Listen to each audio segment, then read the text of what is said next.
ҳушёр яке аз деҳаҳои қадимии ноҳияи Сух мебошад ки шоҳ ва шоир Заҳириддин Муҳаммад Бобур як сол дар он ҷо истиқомат кардааст.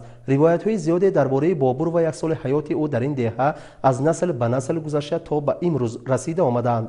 дар деҳаи мазкур бинои нави масҷид дар шакли тоҷмаҳали бобуриён сохта шуда дирӯз мавриди истифода қарор гирифт. дар деҳае ки Бобур як сол зиндагӣ кардааст, масҷиде бо номи Тоҷмаҳал фаъолият мекард ва бинои он аз нав дар шакли тоҷмаҳали хурд сохта шуда мавриди истифода қарор гирифт. дар маросими кушодашавии бинои нав ҳокими ноҳия, намояндагони кумитаи дин ва дигар фаъолон иштирок кард.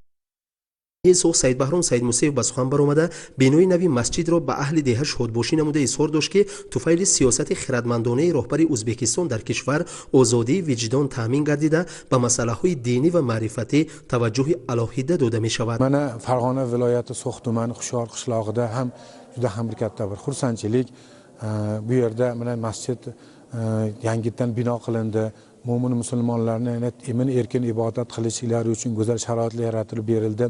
Yurtimizda mana shunga o'xshagan go'zal maskanlar, qadamjolar, masjidlar bino qilinar ekan. Bularning barchasi muhtaram prezidentimizning yurtimizdagi diniy ma'rifiy sohadagi olib borayotgan islohotlari, o'zlarining doimiy tashabbuslari, xalqimizni ma'naviyatini ham bir go'zal bir holatga yetkazishlik uchun qilinayotgan sa'y harakatlar. Albatta bu yerda vijdon erkinligi va diniy tashkilotlar to'g'risidagi qonunni ham biz eslab o'tar ekanmiz.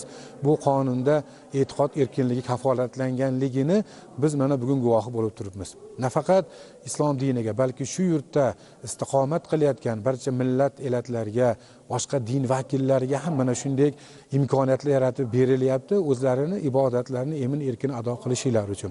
Buning uchun albatta biz birinchi o'rinda e'tibor beradigan jihat shundan iboratki, yoshlarimiz, farzandlarimizni ta'limiga, ularning odob axloqiga e'tibor berishimiz lozim bo'ladi. Har bir kishi, shu yurtda yashayotgan har bir fuqaro, ota-onalardan tortib, ta'lim beruvchi muallimlar bo'ladimi, masjid imomlari, mahalladagilar hammani zimmasida o'ziga yarasha bir mas'uliyati bor. Bu mas'uliyat vatan oldidagi o'zini zimmasiga olgan xizmatini sidqi dildan fidokorona bajo keltirishligi bo'lgan mas'uliyati. Bunga hammamiz albatta sidqi dildan yondashishimiz lozim.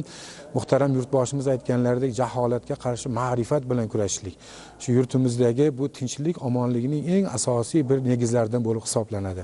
Tinchlik bu yurtni albatta ravnaqi uchun xizmat qiladigan eng asosiy sabablardan biri.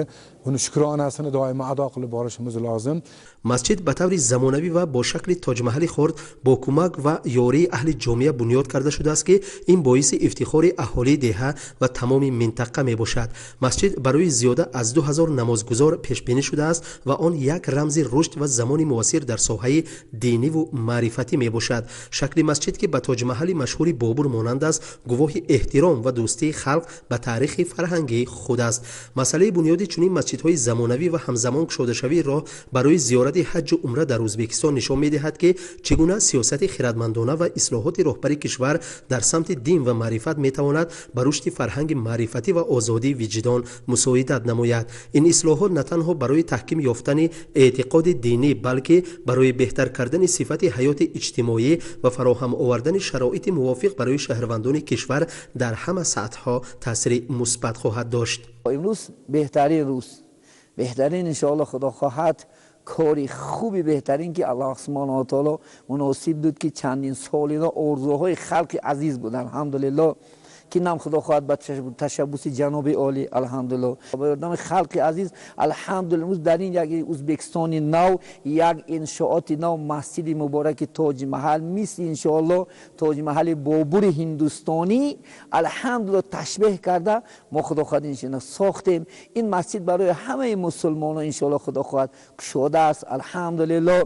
با دعای خلق عزیز با خدمت عزیز انشاءالله خدا خواهد این مسجد برپا شد. امروز در خلقی همه هوشیار زمین تبسم، خرسندی، شادی خدا خواهد انشاءالله و این در خانه الله سبحانه و تعالی اثرها مردم مسلمان زمین انشاءالله خدا خواهد عبادت کردنشنا الله مناسب بدارد. در مراسم کشوده‌شوی بینای نوی مسجد جامع تاج محل با آنهایی که در کارهای ساختمانی و بنیاد انشاء سهم ارزنده گذاشتند تحفه‌های گرانبها از جانب حاکمیت ناحیه سوخ تقدیم کرده شدند. اشتراکداران چهاربینی نماز پیشین را در بینای نوی مسجد جامع تاج محل ادا نمودند.